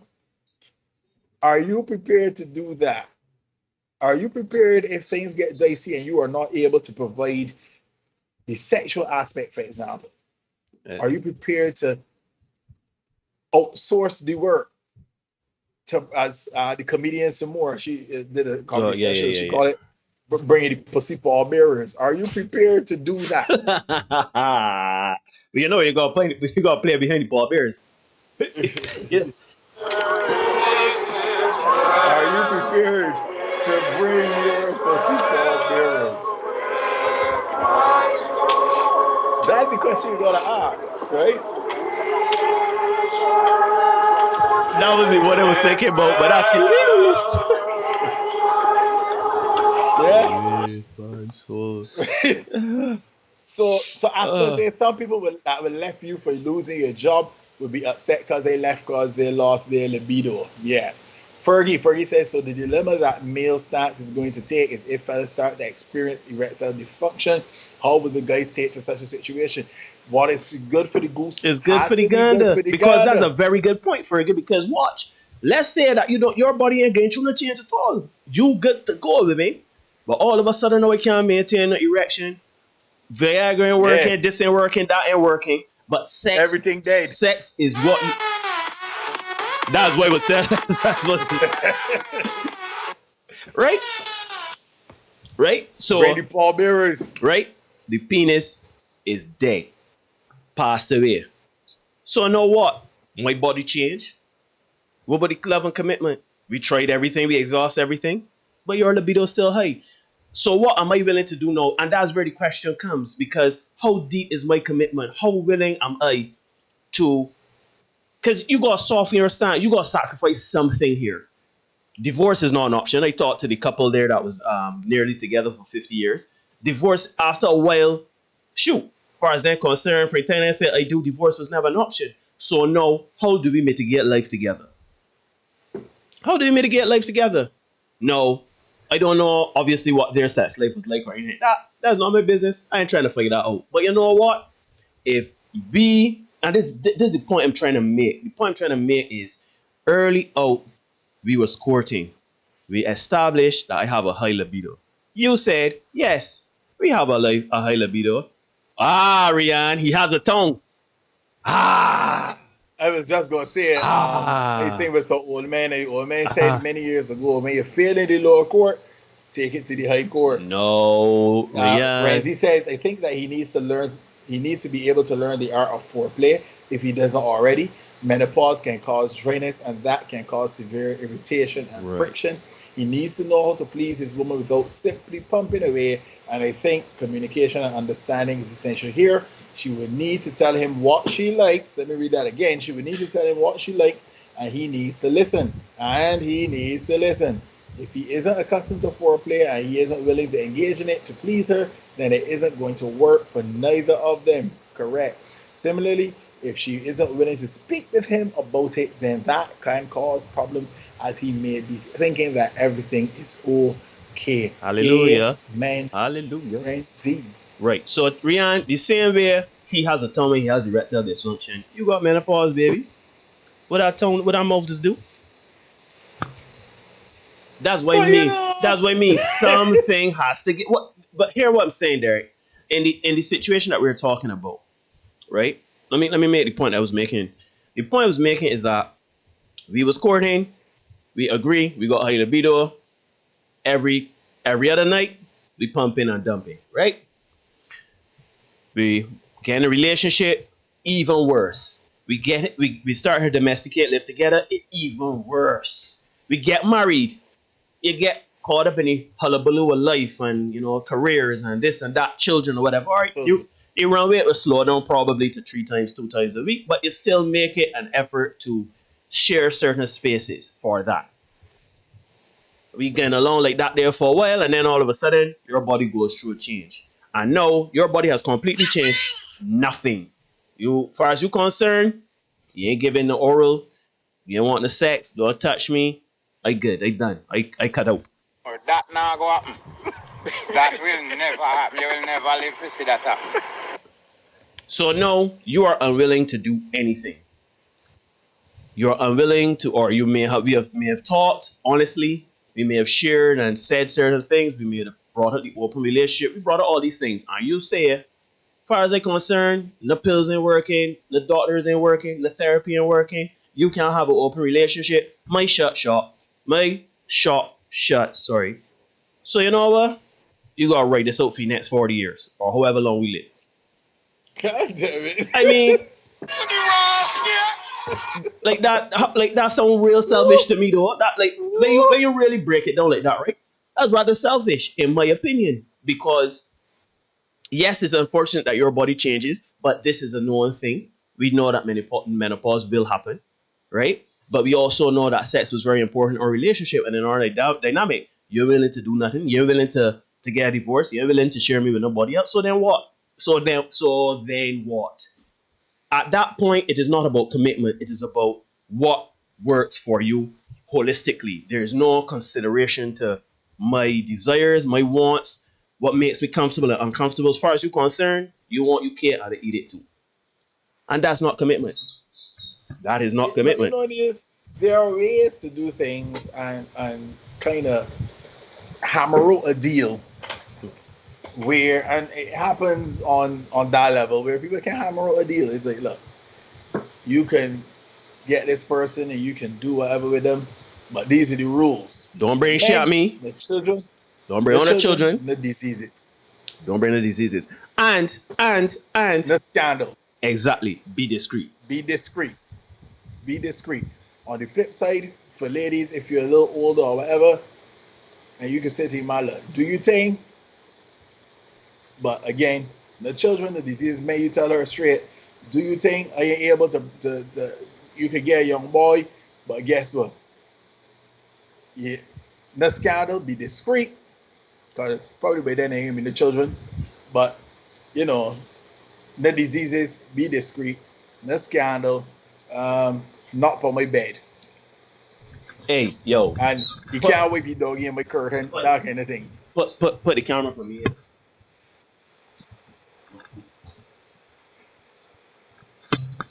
Do not poop on my bed here. All right. Anything outside that bedroom is yours. Anything outside that bedroom is yours. But don't poop on my bed. So there are ways to kind of do it, hammer out a deal and stuff like that. So that, you know, everybody can make the best of a bad situation, I guess. That's the one way to look at it. And that comes back to the commitment you're talking about, Neil. But all these things that Miss Horton is talking about, excitement, for example, that's the first thing she has. I mean, that's maybe talking down the road 15, 20 years. How much excitement you got with somebody that you see in all this time? Enthusiasm, amusement. You saw if you're going to a comedy show, but you see, and yearning. But hold on a minute there. Here's my thing with all of that, because you did talk about it earlier. My thing is that I don't see anything wrong with that, but it has to be understood that is going to change with evolution. Yeah, very young, we get it. Things. Yeah. Yes, I must excite you, and I want to be excited as well. I want, you know, we entertain each other, we laugh, we share jokes. Humor is one of those things that I think once two people have a nice understanding of their humor and they're both amused by it, that don't matter with age. That don't always, fart jokes can be fart jokes regardless. If you want to laugh at fart jokes at 20, when I laugh at fart jokes when it's 80, it don't matter. So correct. What we need to do is, because she has romanticized all of those terms. I agree with them, but don't let me say, well, you know, I want a man to, I want adventure. I want me and you pop down door, my back give out. You know, you knees all. You understand me? You daring. You know what I mean? Like nobody ain't gonna climb Machu Picchu or whatever. Nobody ain't going to parachute away. Like that's the thing. We gotta understand that there is a commitment and there's an evolution, and as the relationship evolves, so should the commitment. So should the wants, desires, needs. And if we all are married, then I shouldn't be worried about, okay, is she checking this box? Let me watch and see if she's checking this box. Or he checking this box. No, because you already commit to the marriage. So whatever that person bringing, you have acknowledged that that is where you both. As you change, you have to adapt. Relationships are hard work. Hard work. Sometimes you may have to work at it every month, once a month. Sometimes you will work it every day. Sometimes you may have to work it several times a day. The point is that if you have committed to this person on that level and you've made the commitment to say this is the person I want to spend the rest of my life with, then you too have to play your part and rowing. I rowing the right side, the starboard, you rowing the port. But if I rowing the starboard and you start rowing the port, or you rowing the port and I start rowing the starboard, guess what we can start doing? Just go in a circle. Just go in a circle. Just get rowing in a circle. We both gotta be rowing though. We both gotta be rowing. And if we can take a break, if we can take a little ease and get through the motions, let me do that. But understand that we gotta row and keep doing. Because we in the middle of the ocean. We can't just, what we can do? We can't swim and get away. We can't left, but we can left. The take chances out there. You see, that's it. Because you can say, oh, I can't do this no more. I can't row with you no more. That is a fantastic analogy, my friend. I mean, I am impressing myself, no lie. But that's you know what I'm saying? Like, no, but all seriousness, right? You're in a boat. We are both rowing. And you say, you know what, Neil, I have had enough of this. I can't think. I can swim and take my chances with the sharks. See if somebody can come along and save me or whatever, if I can get whatever. You might even find another boat. But that boat might be a dinghy. That might be an ocean liner. Who knows? The point is that we have made the commitment to get into this boat and row this yacht and command it, whatever. But the point is if we have committed to this. If you start to feel sick, I gotta be like, oh Lord, we sick. What I can do? I may go row for the both of we. But at some point, my shoulders and my muscles can might get tired. Sorry. So you know what? You can't be sick forever. We gotta make it work. We gotta find a way, and people ain't find a way no more. So. Yeah, I think that's an awesome way to kind of conclude. We are quarter to 10. I can leave it there. Let me just read Tara's comment. Tara says, I think we have to manage expectations on both sides. Wanting 100% means we are expecting perfection. That means we should be willing to be 100% for the other person. Wait. Pause there. I'm gonna play church music. Yeah, play church music. Tara preaching. Yeah? Go ahead. Church music. Go ahead, Tara. Yeah. I think we have to manage expectations on both sides. Wanting 100% means we are expecting perfection. That means we should be willing to be 100% for the other person. That is impossible. We are constantly in the process of growing and evolving and should leave room for the other person to as well. Neil is correct. We need for communication on the front end. Also, we go through seasons in life and seasons in a relationship. Love includes sacrifice, so both parties need to be willing to sacrifice. Love/being in a relationship is, in part, about meeting the other's needs. Amen. Hallelujah. Amen. Oh God. Can I get a witness? Who's selling a Honda?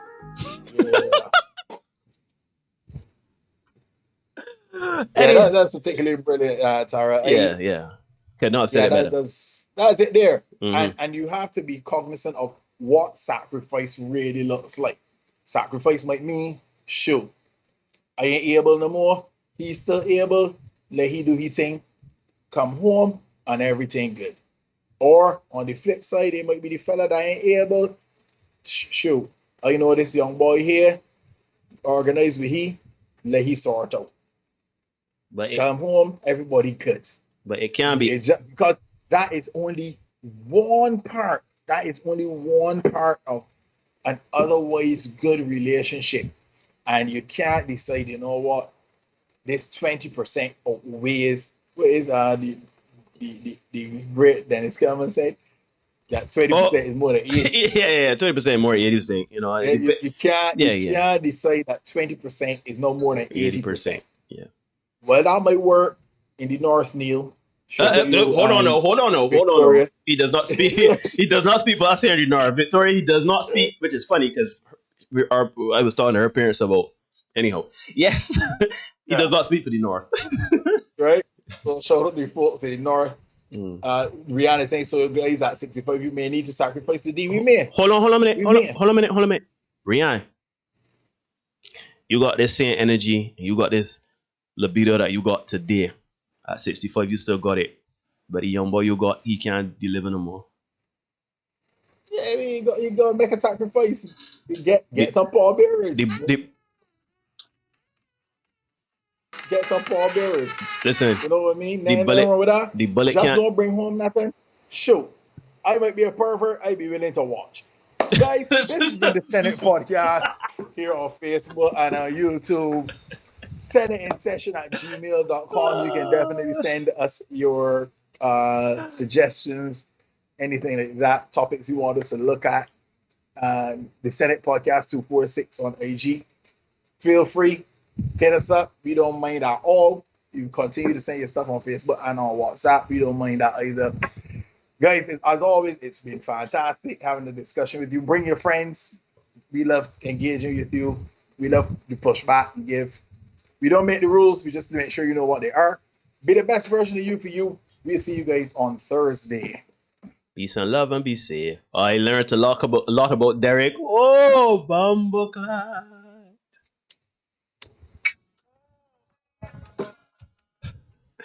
Peace, people.